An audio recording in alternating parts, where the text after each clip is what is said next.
Chapter 14. Letting Jesus be himself with you. One day, a man decided to board himself up inside his house. He sealed off the doors, the windows, even the chimney. He left only one opening, the kitchen window, through which anyone who wished to speak to him was forced to speak.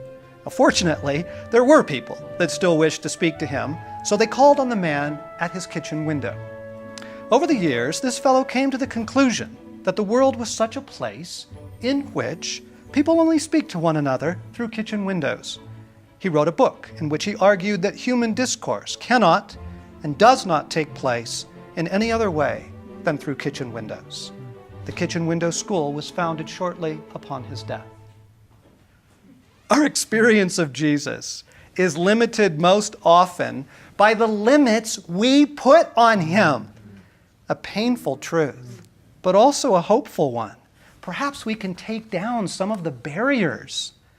Most of the limits we put on Jesus, we do unconsciously. Now, some of it we do intentionally, and of course, a trainload is dumped on us by our context, in which case the parable could begin, one day a man was boarded up inside his house by his past, or by the leaders of his religious community. But I'm not looking to fix blame. I'm trying to help us find Jesus. As I said at the beginning of the book, though Jesus has been vandalized both by religion and the world, he's still alive and very much himself, but it takes a little bit of uncovering to know him as he truly is. Step one to a deeper experience of Jesus is knowing what to look for. That's why we've been looking at his personality, setting him free from the religious. If you can hang on to this, it will open up an entire world for you. This is a Jesus you can actually love because this is who he is. All right, step two involves removing some of the debris that's been piled in the way so that we can begin to experience him, share our life with him. For example, if for whatever reason you believe that Jesus doesn't speak to me, it's going to be hard to hear him speaking to you, right? Or if you believe for the same reason that Jesus doesn't really love me, it will be awfully hard to experience the love of Jesus. Are you following me? It's a stunning realization. You will find Jesus pretty much as you expect to. Not because he is exactly as you expect him to be, but because he would be known by you. And you have insisted that he only act within the boundaries you've set. You've insisted that he call at the kitchen window. Jesus will accept those terms of engagement for a while, like a loving parent will do with their teenager, because he wants relationship with you. He'll suffer these limits for years. It explains why one denomination experiences Christ in one way and another denomination experiences him differently, and why both are missing massive portions of his personality. They created rules outside of which they forbid him to act. Peter tried this at the Last Supper when he forbid Jesus to wash his feet. Friends, you don't want to be telling Jesus what he can and can't do, okay? So the best place to begin, and one of the most powerful things you could ever pray, is this: I renounce every limit I have ever placed on Jesus. I renounce every limit I have ever placed on him in my life. What do you think of Jesus? Here is a very revealing way to get at the same issue from another angle. What do you think Jesus thinks of you? You discover what you actually believe about Jesus when you admit what it is you believe he thinks of you. See, a friend of mine holds something than a low view of himself. You might say he keeps his self-image in a dark, smelly corner of the basement. He never likes to pass a mirror.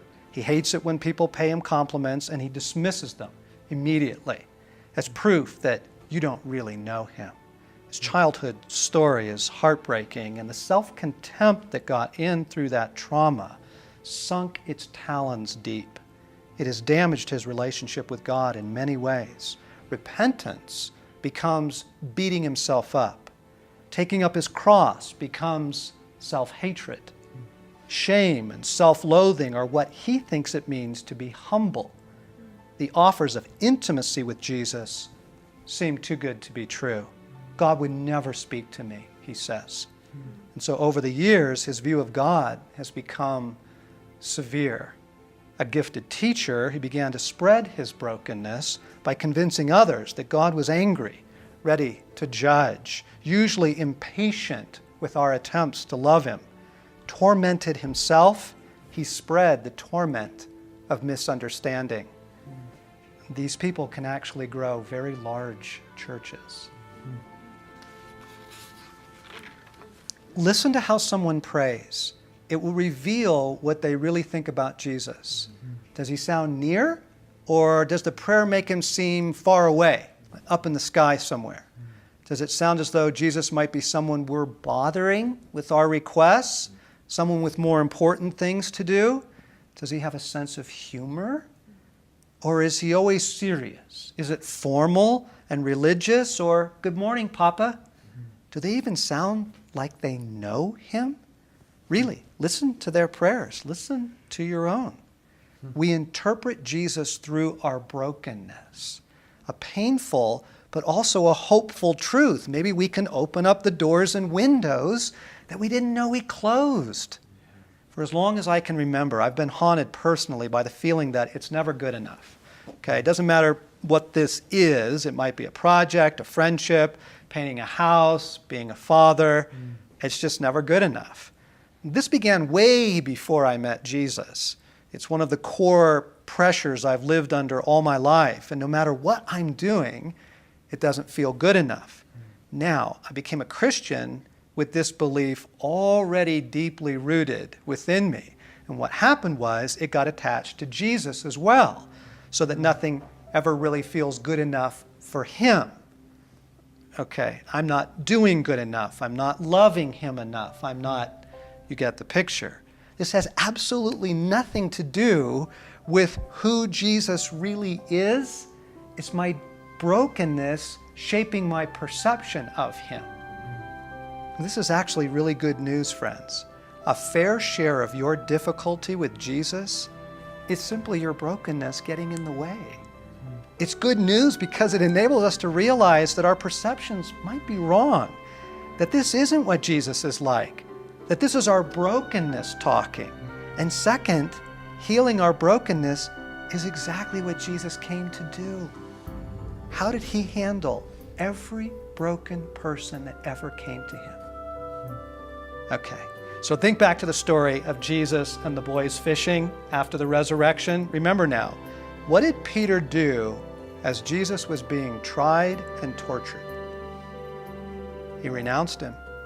Not once, 3 times.